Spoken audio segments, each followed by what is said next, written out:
हमारा आज का कर्म ही भविष्य में भाग्य बन जाता है। एक समय की बात है, एक पीपल के पेड़ पर मोर और मोरनी बैठे हुए थे। सर्दियों की रात थी, कड़कड़ाती हुई ठंड पड़ रही थी।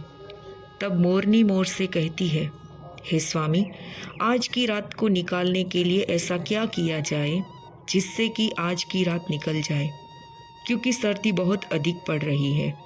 फिर मोरनी कहती है, हे स्वामी, कोई ऐसी कहानी सुनाओ जिससे आज की रात कट जाए।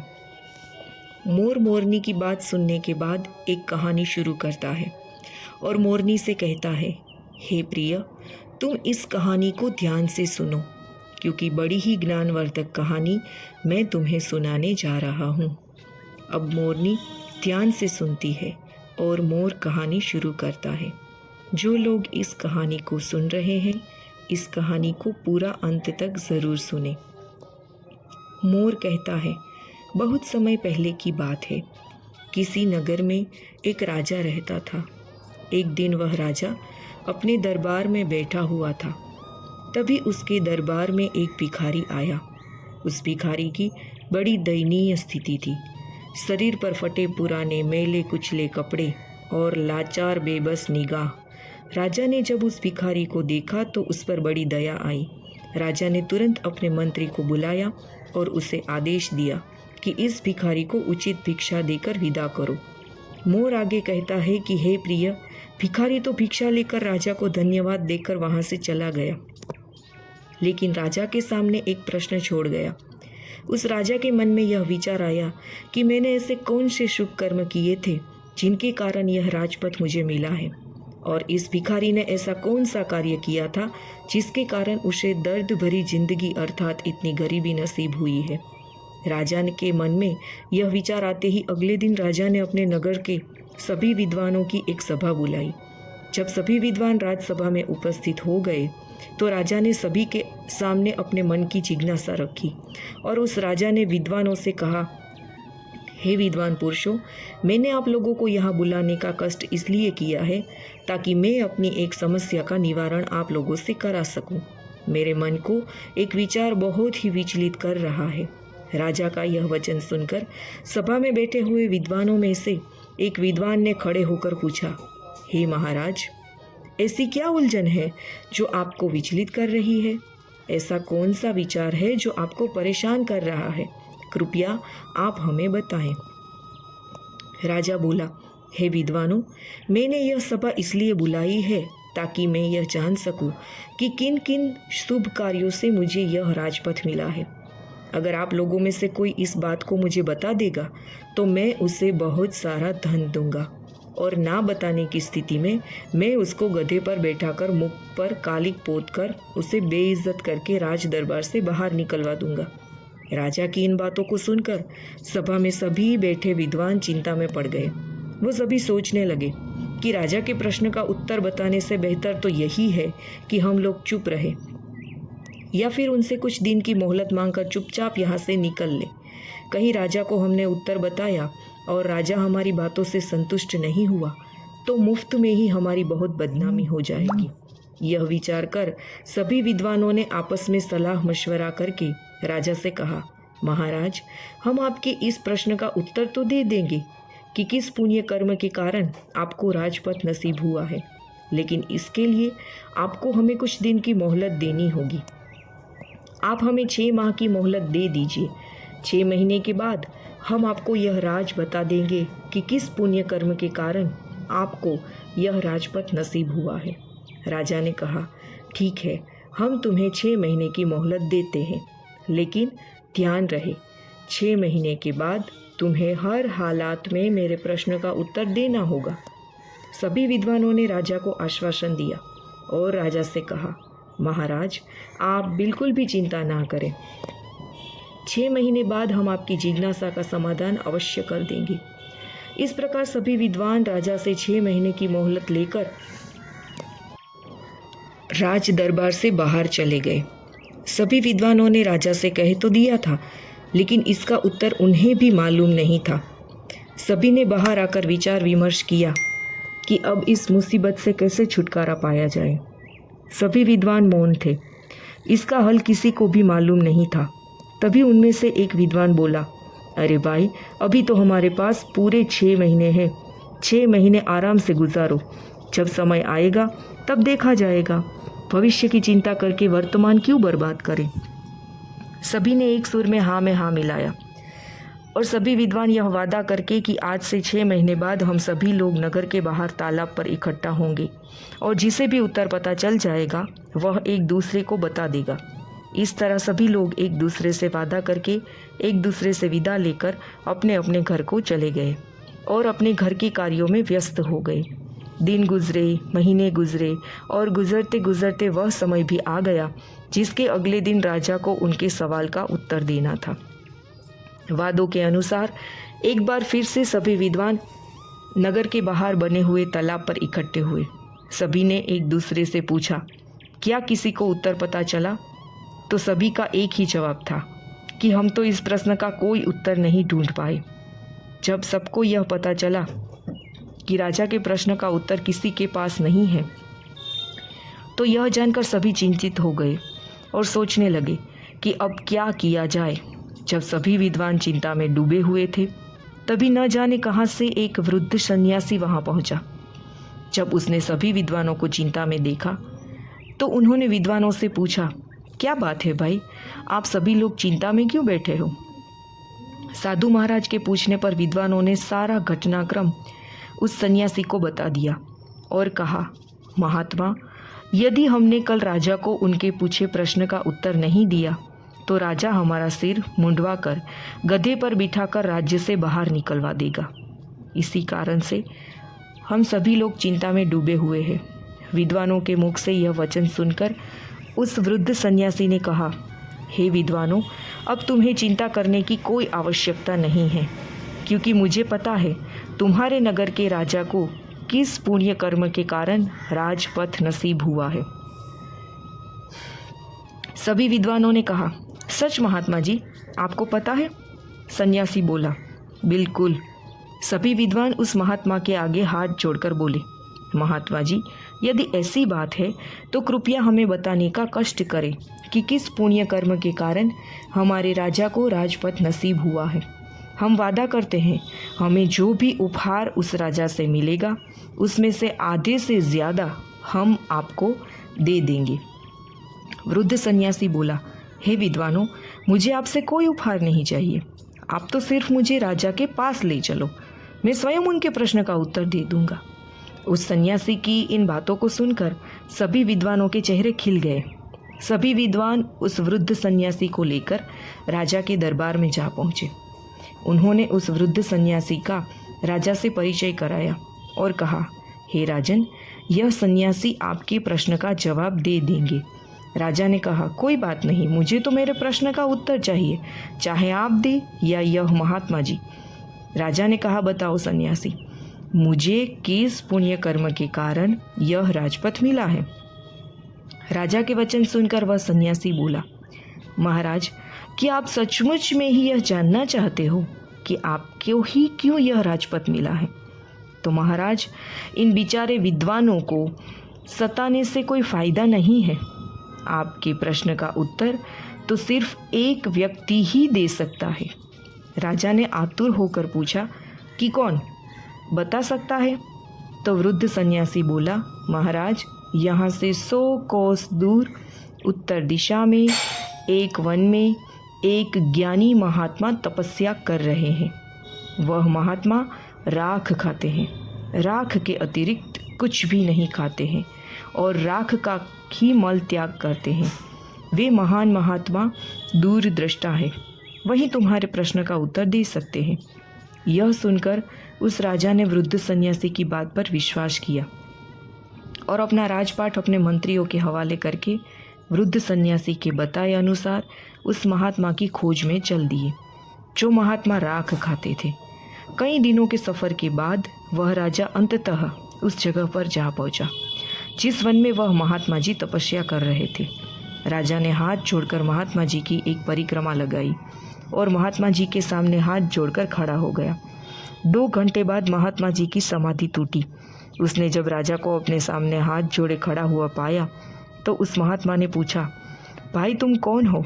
दिखने में तो तुम राजा के जैसे लग रहे हो, फिर तुम इस निर्जन वन में क्या कर रहे हो? राजा ने उस महात्मा को अपना परिचय दिया और अपने वहाँ आने का कारण बताया।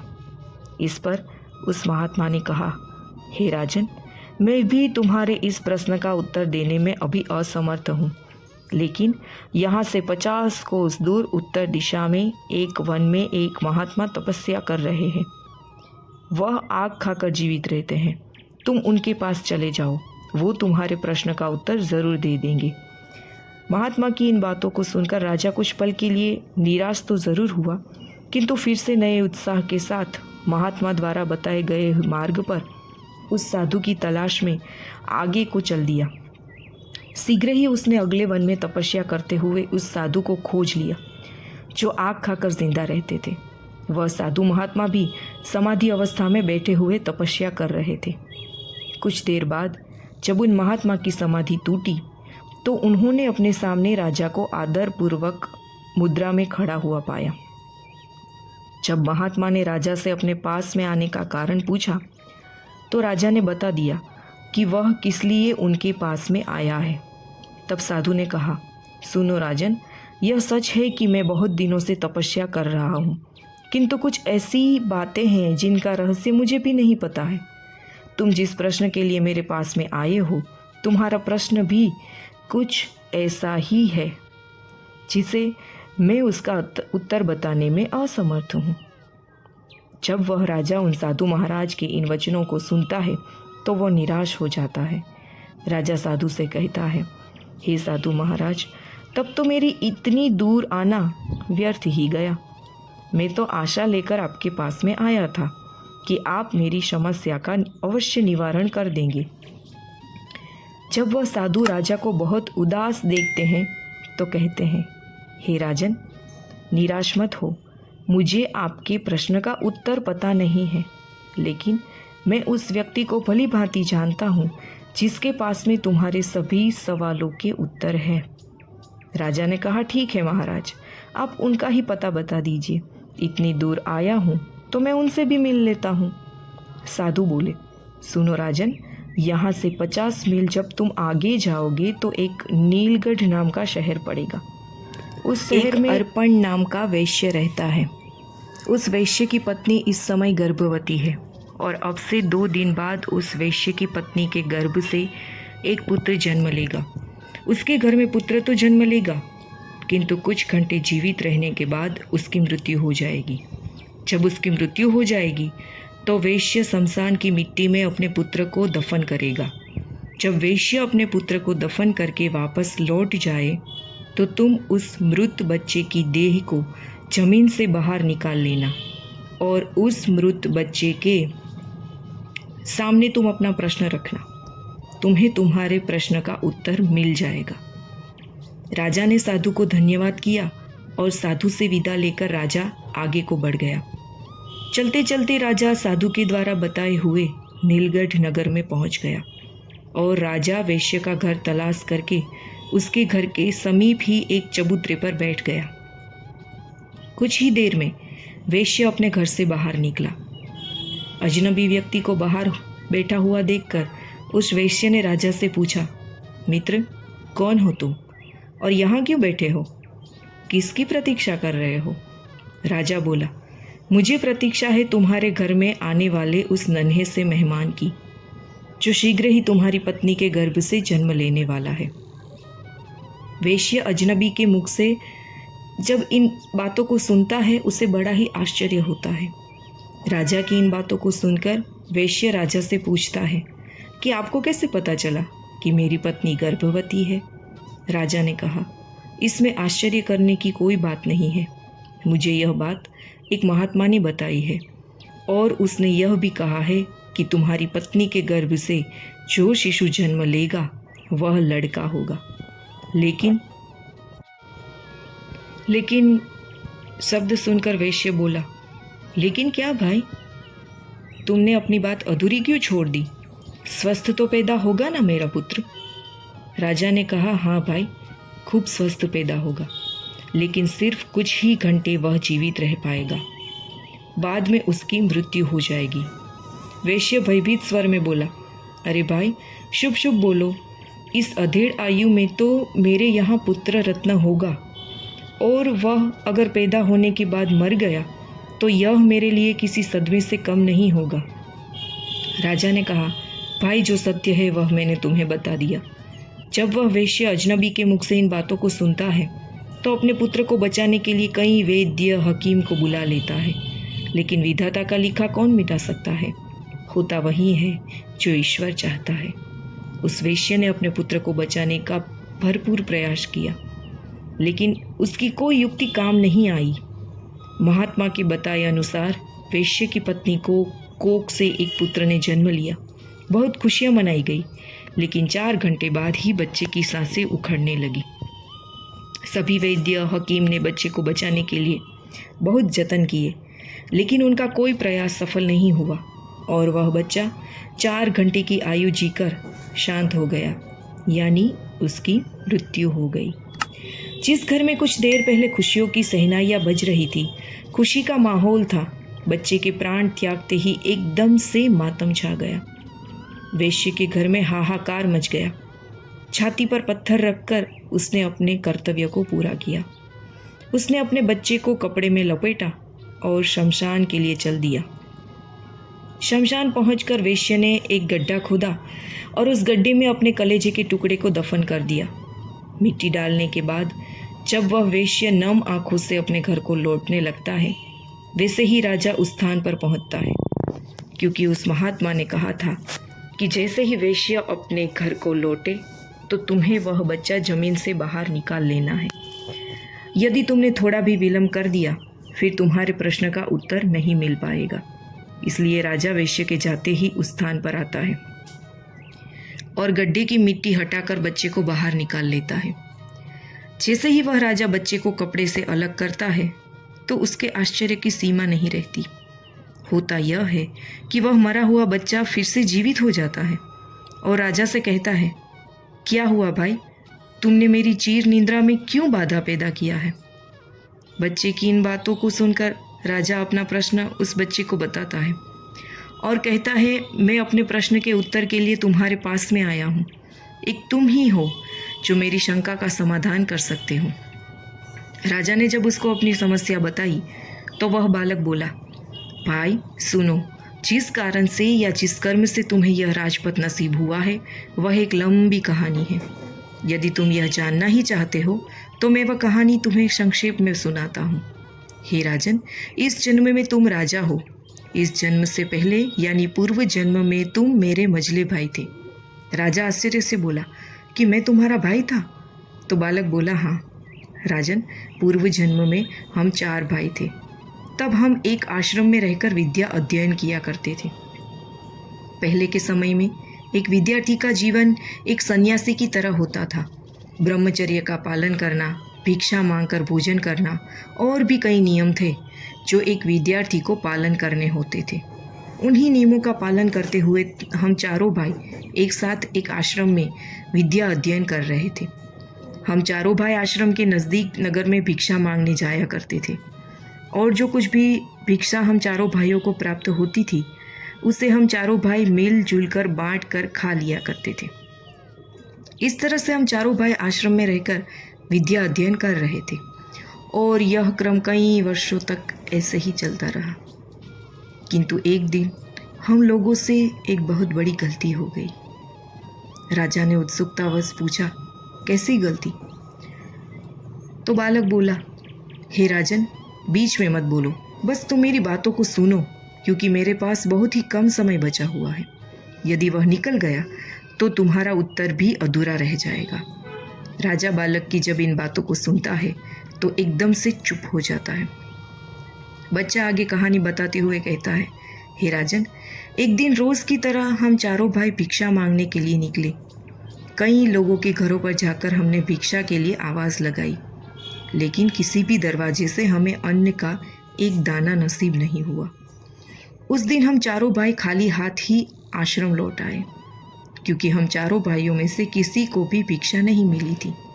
इस कारण हमने वह रात खाली पेट ही गुजारी। दूसरे दिन भी हम 4 भाइयों के साथ कुछ ऐसा ही हुआ। उस दिन भी हमें अन्न का एक दाना नहीं मिला और तीसरा दिन भी हम लोगों ने भूखे रहकर ही गुजारा। किसी भी गृहस्थ ने हमें भिक्षा नहीं दी, उल्टा हमें यह कहकर दुत्कार दिया कि इतने हट्टे कट्टे होकर भी भिक्षा मांगते हो, तुम्हें भिक्षा मांगते हुए शर्म नहीं आती।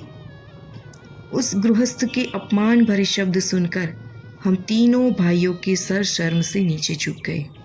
लज्जा के मारे हम तीनों भाई उस दिन से भिक्षा मांगने भी नहीं गए। लेकिन तुम्हें यह बात स्वीकार नहीं थी। तुमने कहा कि एक ब्रह्मचारी को लज्जा कैसी? लज्जा को त्यागने के लिए ही तो आश्रम में गुरुजी हमें भिक्षा लाने के लिए कहते हैं, ताकि आगे चलकर ब्रह्मचारी निराकार भाव से परमार्थ के कार्य कर सके। उसके मन से ऊंच नीच, जात पात, छोटे बड़े सभी भाव समाप्त हो जाते हैं और सभी को एक दृष्टि से देखता है। उसके लिए ना कोई छोटा है और ना कोई बड़ा है, सभी मानव एक समान है। यह भावना उसके अंदर पैदा हो जाए, इसीलिए एक साधु को भिक्षा मांगना बहुत ज़रूरी होता है। तभी उसके अंदर से भेदभाव की भावना समाप्त होती है। इसलिए उस दिन तुम अकेले ही भिक्षा मांगने निकल गए। जब तुम भिक्षा मांगकर वापस लौटे तो तुम्हारी झोली में इतना आटा था जिससे 4 रोटियां तैयार हो सके। हम तीनों भाइयों ने मिलकर तुम्हारे द्वारा लाए हुए आटे से 4 रोटियां बनाई और चारों रोटियों को आपस में बांटकर खाने की तैयारी करने लगे। क्योंकि हम चारों भाई 3 दिनों से भूखे थे, इसलिए हम जल्दी से जल्दी अपनी भूख मिटाना चाहते थे। जब हम चारों भाई रोटी खाने ही वाले थे, तभी एक वृद्ध ब्राह्मण भोजन की तलाश में हमारे पास में पहुंचा। जब उसने हमारे हाथ में भोजन की थाली देखी तो उस वृद्ध ब्राह्मण ने हम चारों भाइयों से अपने अपने भोजन में से थोड़ा थोड़ा भोजन देने की प्रार्थना की, क्योंकि हम चारों भाइयों का भूख के मारे पहले ही बहुत बुरा हाल था। उस पर वह वृद्ध ब्राह्मण भोजन मांग रहा था। यह सुनकर हमारे बड़े भाई ने उस वृद्ध ब्राह्मण से कहा, अरे ब्राह्मण देवता, तुम कहाँ से आ टपके? हम लोग तो पहले से ही 3 दिनों से भूखे हैं। मुश्किल से आज हमें एक रोटी नसीब हुई है और तुम कहते हो कि उसमें से हम तुम्हें दे दें। यदि तुमने हम अपनी रोटी दे दी तो हम क्या राख खाएंगे? और यह कहकर हमारे बड़े भाई ने अपनी रोटी खा ली और वह वृद्ध ब्राह्मण देखता ही रह गया। इसके बाद उस वृद्ध ब्राह्मण ने हमारे दूसरे भाई से अपने भोजन में से थोड़ा भोजन देने का आग्रह किया। हमारे दूसरे भाई ने उस वृद्ध ब्राह्मण से कहा कि महाराज, यदि मैंने तुम्हें अपना भोजन दे दिया तो क्या मैं चूल्हे की आग खाऊंगा? और यह कर उसने भी अपनी रोटी खा ली। जब हमारे दोनों भाइयों से उसे निराशा हाथ लगी तो वह वृद्ध ब्राह्मण मेरे पास में आया।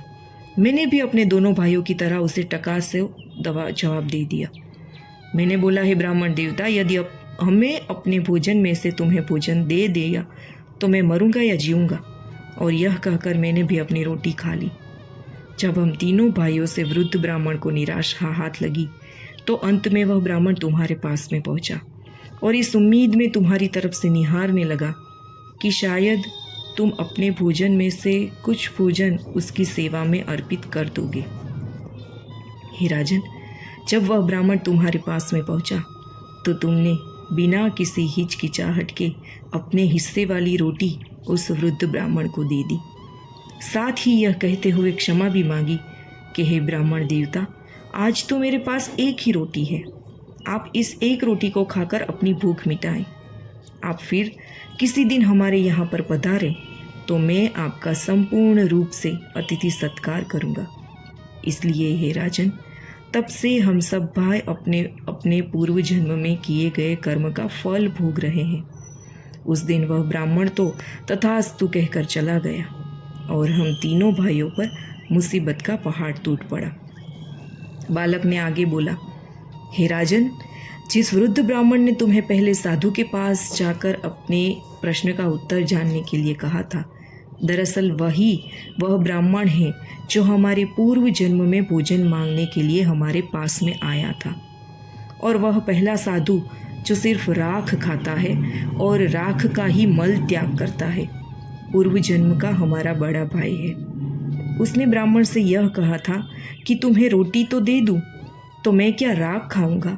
अतः ब्राह्मण के हिसाब से वे राख खाकर ही जीवित है। पहले साधु ने तुम्हें दूसरे साधु के पास में जाने का परामर्श दिया।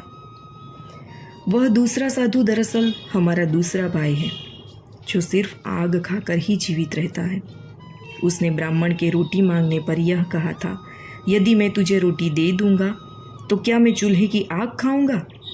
इसीलिए उस ब्राह्मण का श्राप उस पर भी फलीभूत हो रहा है। आगे वह बच्चा उस राजा से बोला, हे राजन, अब आप मेरे विषय में भी सुन लो। मैंने ब्राह्मण को रोटी ना देकर यह कहा था कि यदि मैं तुम्हें रोटी दे दूंगा तो मेरा क्या होगा, मैं जीऊँगा या मरूंगा। बस तभी से मैं जीता और मरता आ रहा हूँ।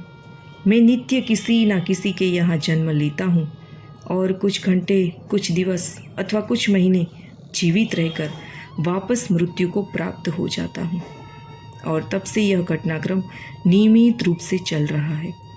इतना कहकर बालक ने जब राजा को उसके विषय में बताना शुरू किया तो उसने राजा को बताया, हे राजन, अब तुम अपने विषय में भी सुन लो। तुमने अपने हिस्से की रोटी उस ब्राह्मण को दी और स्वयं भूखे रहे। तुमने अपने अतिथि धर्म का पूरा पालन किया। उन्हीं शुभ कर्मों के कारण इस जन्म में तुम्हें राजा बनने का अवसर मिला है, क्योंकि परमात्मा उन्हीं लोगों को राजपद देता या अमीर बनाता है जो खुद की ना सोच करके दूसरों की परवाह करते हैं, जो दूसरों की बुरे वक्त में उनकी सहायता करते हैं, जो अपने मुंह का निवाला भी दूसरों की सेवा में समर्पित कर देते हैं। ऐसे लोगों को परमात्मा इस उद्देश्य से अमीर बनाता है कि यह लोग अमीर होकर दूसरों के सुख दुख में उनका साथ निभाएंगे। लेकिन अधिकतर लोग अमीर होकर अपना ही सोचते हैं। वह यह भूल जाते हैं कि यह अमीरी हमें हमारे पिछले जन्म के पुण्य फलों के कारण प्राप्त हुई है और परमात्मा ने हमें दूसरों की सहायता के लिए अमीर बनाया है। यदि हम पुण्य कर्म करेंगे, लोगों की सहायता करेंगे, तो इस जन्म में तो हमें परमात्मा ने अमीर बनाया ही है, अगला जन्म भी हमारा अमीरी में ही बीतेगा। इसलिए हे राजन, तुम्हारे लिए यही अच्छा होगा कि तुम अपनी प्रजा की, गरीब असहाय लोगों की और ज़रूरतमंद लोगों की भरपूर मदद करो। परोपकार के कारण कार्य करो ताकि तुम्हारा आगामी जीवन भी सुखमय बन सके। इतना कहकर बालक एकदम से चुपचाप हो गया और उसकी आंखें बंद हो गई। उसकी गर्दन एक ओर लुढ़क गई। राजा समझ गया कि यह बच्चा सिर्फ इतनी देर के लिए ही जीवित हुआ था। अतः राजा ने बड़ी सावधानी के साथ उस बालक को कपड़े में लपेटा और बड़े ही सम्मान के साथ उस बच्चे को जमीन में दबा दिया। और जमीन में दबा देने के बाद राजा अपने नगर को वापस लौट गया, क्योंकि अब राजा को भी यह पता चल चुका था कि उसे इस कारण से यह राजपद नसीब हुआ है। प्रिय श्रोताओं, यह थी आज की कहानी। आशा है इस कहानी से आपको भी पता चल गया होगा कि किस कर्म के कारण मनुष्य रंक से राजा बन जाता है और किस कर्म के कारण मनुष्य को जिल्लत भरी जिंदगी बितानी पड़ती है। यदि आप भी अपना कल अच्छा चाहते हो तो कृपया गरीब असहाय लोगों की मदद करें, ज़रूरियातमंद लोगों की सहायता करें और ईश्वर का भजन करें, क्योंकि हमारा कल का किया हुआ कर्म ही भविष्य में हमारा भाग्य बन जाता है। जो अच्छा कर्म करते हैं वह सुख पाते हैं और जो बुरा कर्म करते हैं वह दुख पाते हैं।